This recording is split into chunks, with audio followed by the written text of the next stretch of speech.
8일 수요일 새벽 기도회를 주님께 드리겠습니다. 찬송가 259장, 통일찬송가 193장, 찬송가 259장으로 찬양 드리겠습니다.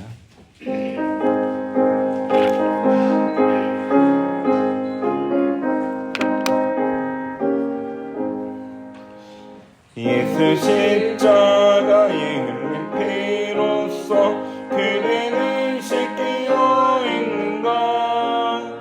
더러운 죄 이게 하는 능력을 그대는 참을 죄하는가. 예수의 보혈로 그대는 씻기어 있는가. 마음속에 여러 가지 죄악이 깨끗이 씻기어 있는가. 주 예수와 밤낮으로 늘 함께 그대는 행동을 하는가.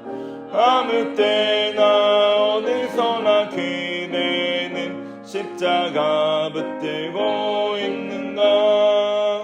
예수의 보혈로 그대는 씻기어 있는가. 마음속에 여러 가지 죄악이 깨끗이 씻기어 있는가.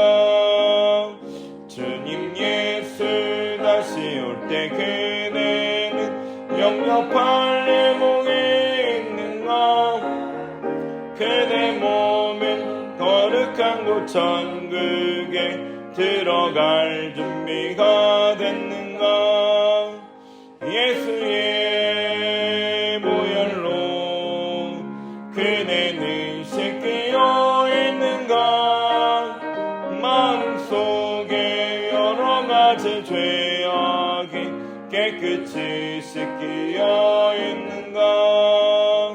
모든 죄에 더러워진 예복을 주 앞에 지금 넘어서서 샘물같이 솟아나는 보혈로 눈보다 너희게 씻으라.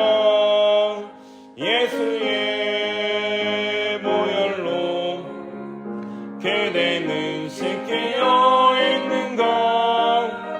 마음속에 여러 가지 죄악이 깨끗이 씻기어 있는가. 365장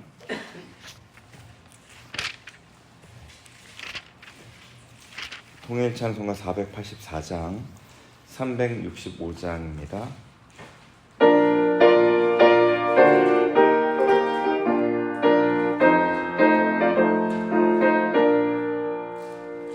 마음 속에 근심 있는 사람 주 예수 앞에 달려오라. 슬픈 마음 있을 때라도 주 예수께 아뢰라. 주 예수 앞에 달려오라. 주의 친구니 무엇이나 근심하지 말고 주 예수께 아뢰라. 눈물 나며 깊은 한숨 쉴 때 주 예수 앞에 달려오라. 은밀한 죄 내게 있더라도 주 예수께 아뢰라. 주 예수 앞에 달려오라. 주의 친구니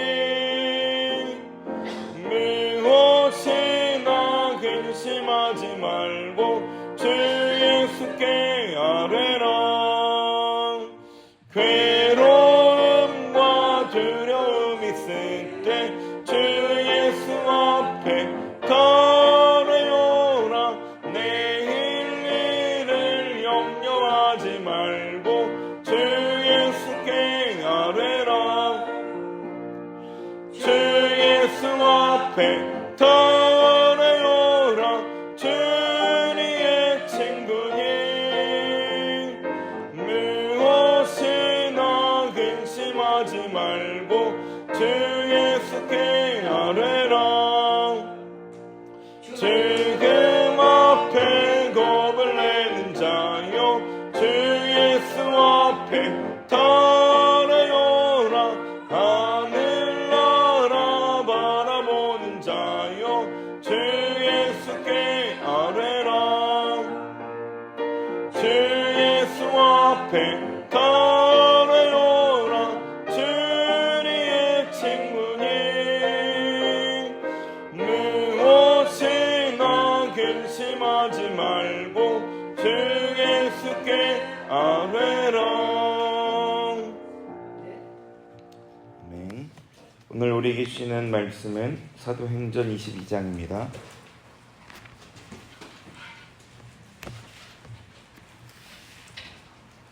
사도행전 22장 한 절씩 교독하겠습니다. 부형들아, 내가 지금 여러분 앞에서 변명하는 말을 들으라.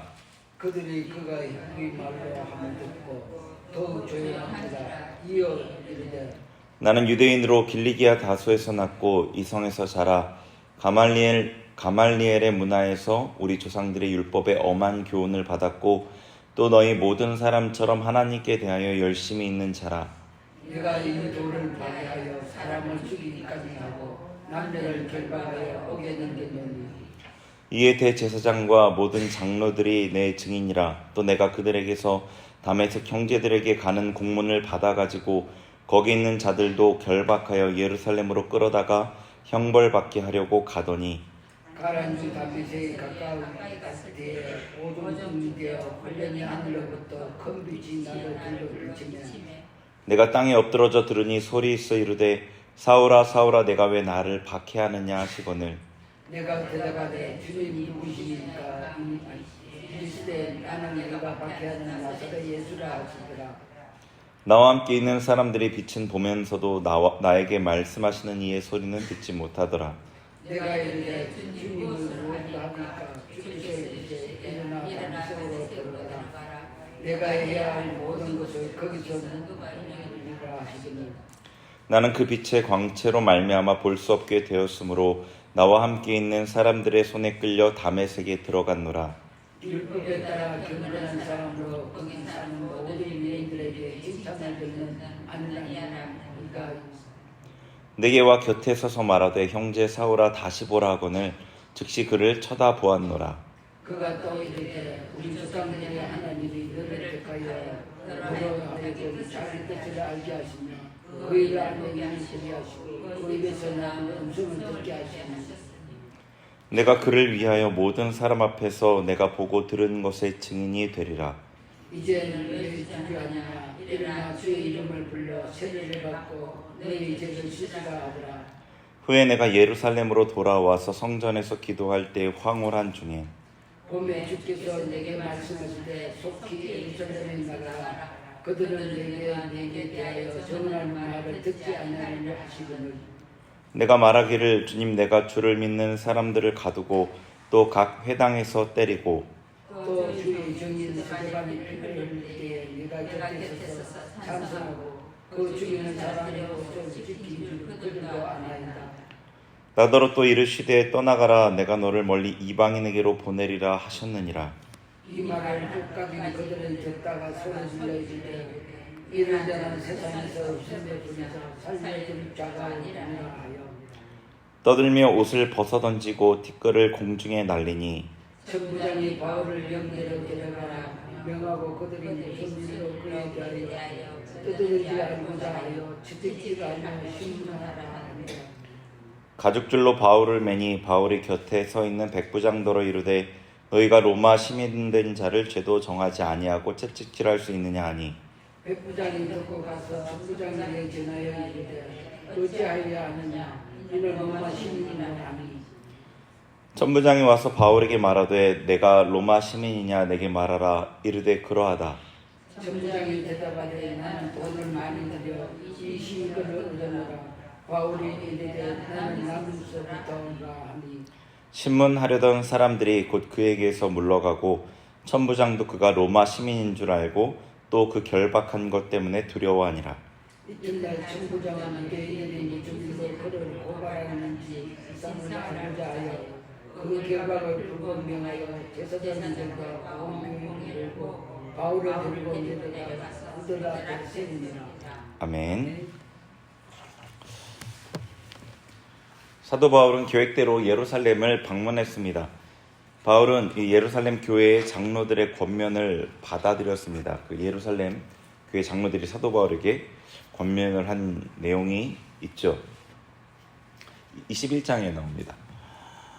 나시린의 서약을 마친 독실한 예루살렘에 있는 그 그리스도인들, 유대 그리스도인들을 위해서 비용을 지불하라는 내용이었습니다.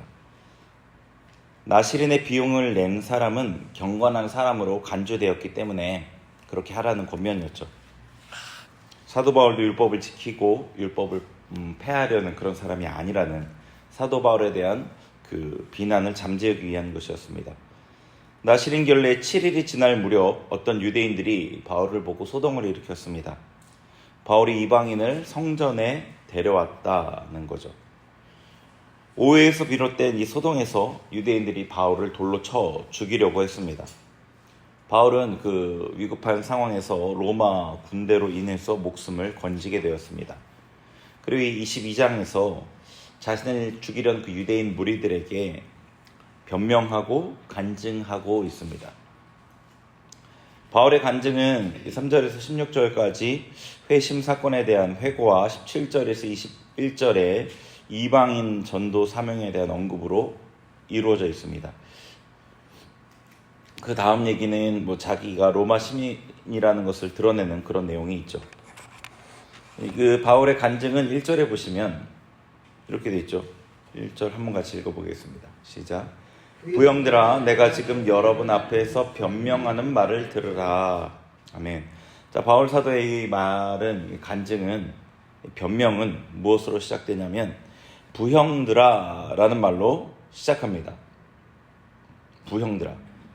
이 단어가 되게 독특한 단어인데 성경 전체에서 이 단어를 사용한 곳이 여기 외에는 사도행전 7장의 스데반의 설교 시작 부분에서 뿐입니다. 부형들아 라는 거는 단어 그대로 지금 한자 단어지 않습니까? 브라더, 그러니까 형제들과 아버지들, brothers and fathers라고 영어 성경에 번역했거든요. 부형들아, 굉장히 존칭이잖아요. 사도행전 7장 2절에 스데반이 이렇게 설교를 시작하거든요. 스데반이 이르되 여러분 부형들이여 들으소서. 스데반이 설교를 시작할 때 이 단어를 사용한 이 단어를 바울도 쓴 데는 의미가 있죠. 부형들이여, 이 대상이 모두 유대인입니다. 그러니까 스데반과 바울이 같은 대상을 향해서 같은 마음으로 말하고 있는 것을 알 수 있습니다. 사도행전 7장에서 스데반의 말을 듣던 유대인들은 스데반을 대적하는 자들이었습니다. 스데반에게 악한 감정을 가지고 누명을, 거짓 증인을 세워서 고소했습니다. 스데반은 누명을 쓰고 유대 종교법정에 섰습니다. 그런데 스데반은 유대인들에게 여러분 부형들이여 들으소서라고 말하고 있는 거죠. 그의 말에는 분노와 억울함이 없습니다. 오히려 유대인을 향한 사랑이 담겨 있습니다. 스데반의 이 마음은 단지 그의 말에만 있는 게 아니라 스데반에게 돌을 던져 죽이는 유대인들을 향한 마지막 말에도 분명하게 나타나 있죠. 사도행전 7장 60절에 돌에 맞아 죽으면서 스데반은 무릎을 꿇고 크게 불러 이르되 주여 이 죄를 그들에게 돌리지 마옵소서, 이 말을 하고 자니라. 그러니까 스데반이 지금 자기에게 누명을 씌우고 고소하고 죽이려는 그들에게 부형들아 라는 말로 시작하는데 그건 그들을 향한 굉장한 애정을 담은 말이었습니다. 자기를 죽이려는 자들에 대한. 그리고 마지막에 그들이 실제로 그 마음을 실행해서 돌을 던져 죽이고 있는 상황에서도 그들을 위해 기도하고 있죠. 자, 사도 바울도 지금 동일한 겁니다. 사도 바울도 자기가 하지도 않은 일에 고소를 당하고, 실제로 사도 바울은 이방인을 데리고 성전에 들어가지 않았습니다. 많은 유대인이 바울을 죽이려고 때리는 상황 가운데 수많은 사람들이 모여서 한 대씩 막 계속 때리는 거예요. 그럼 죽죠, 사람이. 여러 사람들한테 맞으면 죽어요. 로마 군대에 의해서 간신히 목숨을 건졌습니다. 그런데 지금 유대인들을 향해서 부형들아 라고 이렇게 부르는 거죠. 사도 바울은 이 자기를 죽이려는 유대인들을 향한 분노나 억울함이 없습니다. 스데반과 같은 마음인 겁니다. 오히려 그들을 향한 사랑이 가득합니다. 바울 사도의 말이 중간에 중단되었기 때문에 이들이 말을 얘기하다 갑자기 사람들이 막 난리가 났지 않습니까? 22절에 세상에서 없애버리자, 살려둘 자가 아니다. 이 사도 바울의 말을 중간에 끊어버리고, 그래서 그 민족을 향한 그의 마음이 분명하게 이 스데반처럼 끝까지 그의 말을 우리가 듣지는 못했지만, 사도 바울은 다른 서신에서 자신의 마음을 드러낸 것을 우리가 볼 수 있습니다. 로마서 9장 3절에 나의 형제 곧 고륙의 친척을 위하여 내 자신이 저주를 받아 그리스도에게서 끊어질지라도 원하는 바로다. 이 고륙의 친척이라는 것은 친척이 아니라 유대인을 얘기하는 거죠. 문맥에서 유대인입니다. 유대인들은 자기를 죽이려는 사람들이고요. 그리고 또 이 스데반과 사도 바울의 설교에 공통점이 있습니다.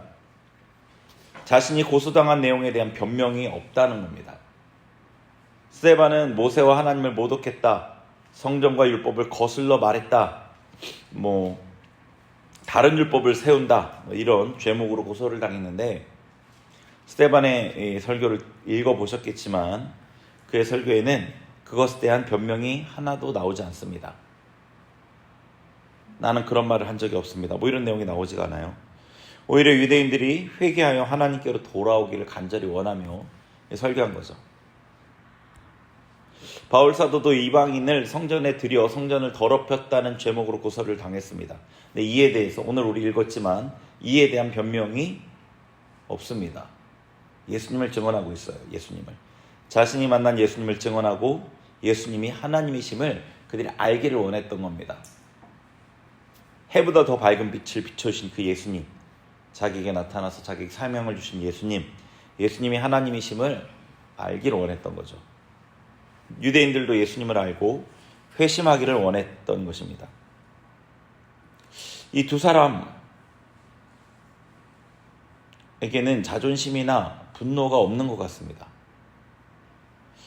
저 개인적으로 누가 나를 죽이려고 하면, 아니요, 그 정도가 아니고 면전에서 욕을 하기만 해도 굉장히 그 상대를 향해 마음이 불편할 것 같아요. 그를 품고 기도하기가 힘들겠죠. 그런데 바울 사도는, 스데반은 어떻게 이렇게 할 수 있었을까? 이렇게 할 수 있을까? 예수님은 어떻게 증오에 악이 받쳐서 자기를 죽이는 이들을 용서하고 기도할 수 있었을까? 이 셋 다 같은 흐름인 거잖아요. 그죠? 여러분 어떠세요? 그런 고민이, 이 말씀을 대면하면서 그런 고민이 들지 않나요? 우리는 정말로 욕하는 것뿐 아니라 그냥 눈초리만 날카로워도 앙심을 품게 되지 않나요? 네, 눈초리만. 약간 쌩한 느낌만 들어도 굉장히 좀 너무 많이 차이가 나는 것 같아요. 요즘 하나님께서 은혜로 저의 내면을 비춰 주신 적이 있었습니다. 내가 하는 모든 일이 나를 위한 일이라는 걸 봤어요. 평소에 곰곰이 생각해보지 않았는데 어떤 계기가 있었던 건 아니지만 내가 하는 일들을 돌아보게 되었습니다. 자연스럽게. 모든 일이 하나도 빠짐없이 나를 위한 것이라는 걸 알게 되었습니다. 내가 가장 순수한 의도로 했던 그 일조차도 나를 위해서라는 그 자기중심성을 빼놓을 수가 없었습니다. 이 자기중심성이라는 것은 죄의 아주 근본적인 뿌리예요. 이건 죄의 뿌리입니다. 여기서부터 모든 죄가 시작이 되는 거예요. 나의 삶이 얼마나 자기중심적인지를 보게 하셨습니다.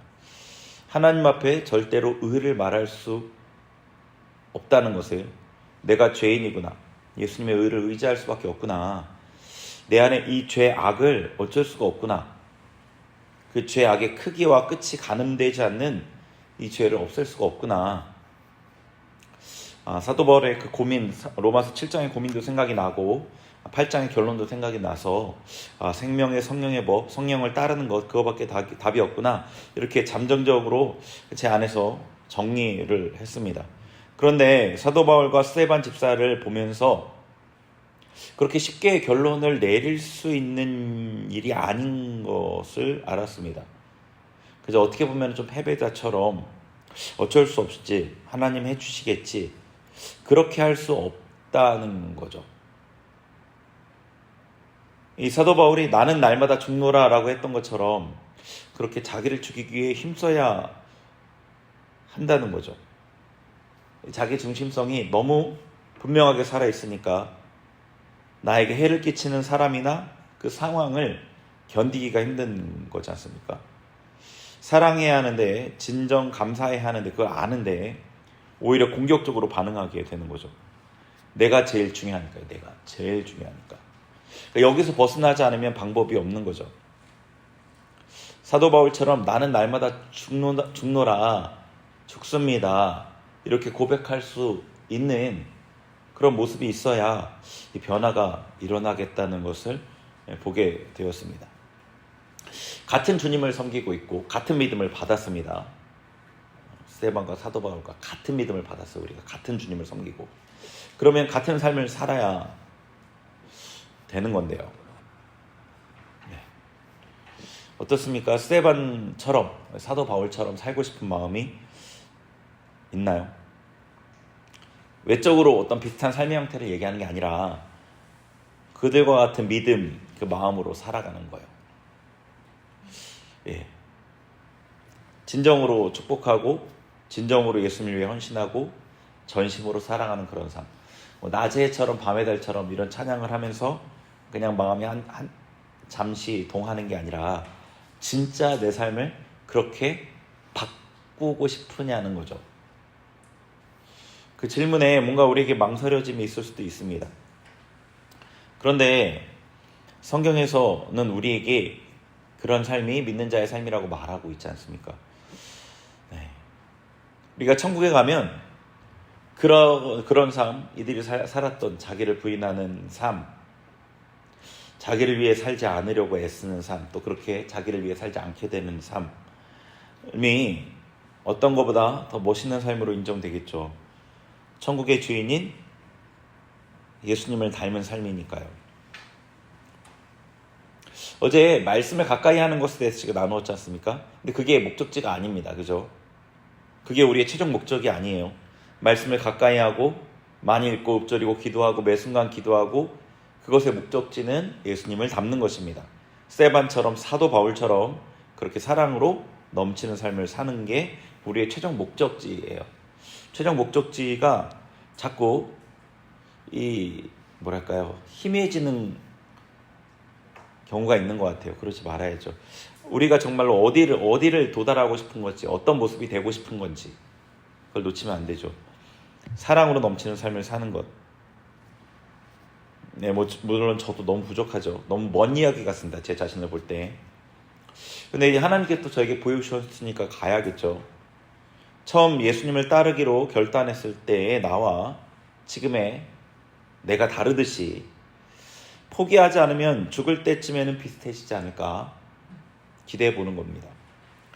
지금의 신앙생활에 만족하지 않으셨으면 좋겠습니다. 예수님을 믿는 삶이 이 정도가 아니죠.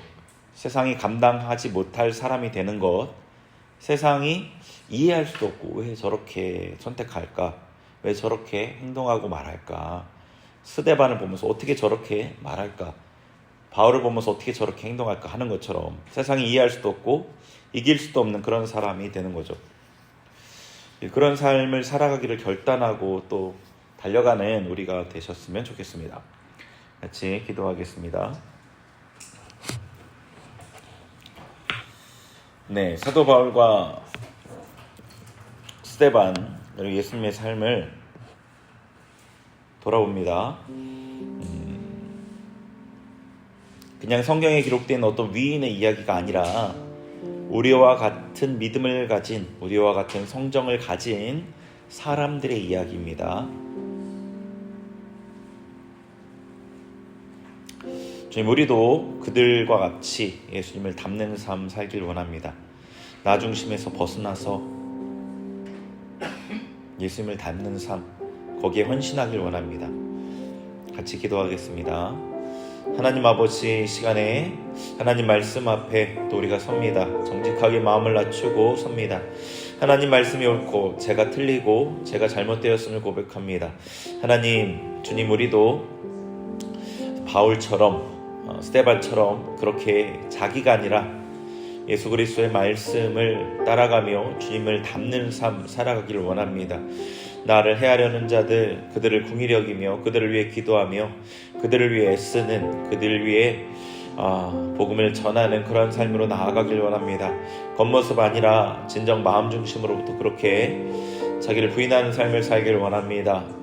아직도 내 안에는 나 중심의 모습이 너무도 큽니다. 그러나 주님 앞에 우리가 결단하며 포기하지 않고 주님 붙들며 나아갈 때 한 걸음 한 걸음 지날 때마다 주님께서 우리를 변화시켜 주시고 예수님을 닮은 모습이 우리 삶에 나타나게 하실 줄 믿습니다. 주님, 우리도 그렇게 살아가길 결단하겠습니다. 하나님, 피하지 않겠습니다. 편안함만을 추구하지 않겠습니다. 내가 원함만을 따르지 않겠습니다. 바울 사도처럼 나는 날마다 죽노라, 나는 날마다 나를 죽입니다. 그렇게 고백하며 나아가겠습니다. 우리를 변화시켜 주셔서 우리도 믿는 자다운 삶, 진정 성경에 우리의 믿음의 본으로 기록된 자들 따라갈 수 있는 그런 삶이 되게 하옵소서. 예수님을 닮은 모습이 나를 통해 온전히 드러날 수 있도록 그렇게 역사하여 주옵소서. 성령 하나님, 주님께 간절히 부탁합니다. 우리의 힘으로 불가능한 것 누구보다 더 내가 잘아오니 주님, 내 삶에 역사하여 주시고 내 삶에 일하여 주옵소서. 계속해서 기도합니다. 오늘은 국내외 선교지와 북한을 위해 기도합니다. 국내 선교지, 선교사님들 기억나시는 분들 기도해 주시고요. 북한을 위해서 기도해 주시고, 또 내일 모레 북한 선교 기도 있는데 그 기도회를 위해서도 기도해 주시기 바랍니다. 하나님 아버지, 우리 선교사님들을 위해 기도합니다. 우리 교회가 함께 협력하는 선교사님들, 우리 교회가 파송한 선교사님들 한 명 한 명 주님 앞에 올려드립니다. 주님, 그들의 사역 가운데 임하시고 그들의 사역 가운데 주님 은혜 베풀어 주셔서 그분들을 통해서 하나님의 뜻이 열방 가운데 온전히 드러나게 하시고 하나님의 영광이 드러나게 하시고 예수님의 복음이 온전히 전파되게 하여 주옵소서. 하나님, 우리 또 나라에서 파송되어 있는 많은 선교사님들이 있습니다. 세계 곳곳에 파송되어 있는 선교사님들 한 분 한 분을 축복합니다. 성령님, 그분들 붙들어 주옵소서. 어디 있든지 주님, 그 믿음을 지키고 영적 전쟁 가운데 승리할 수 있도록 강건하게 하여 주옵소서. 북한 땅을 위해 기도합니다. 북한 땅에 은혜를 베풀어 주시고 주님, 긍휼을 베풀어 주옵소서. 그 땅도 우상에서 벗어나게 하시고 주님을 자유롭게 찬양하고 예배하며 기도하며 주님을 섬기는 땅이 되게 하시고 함께 한민족이 열방을 섬기는 복된 민족이 될 수 있도록 역사하여 주옵소서. 주님, 북한 선교 기도회 또 이번 주 금요일 진행합니다. 그 기도회 가운데 은혜 부어주시고 주님, 북한을 위해 기도할 때 그 기도가 하늘에 상달되어서 하나님 응답을 이 땅 가운데 풀어내는 능력의 기도회가 되게 하여 주옵소서. 주님, 임재하소서. 주님, 다스려 주시고 주님, 인도하여 주옵소서.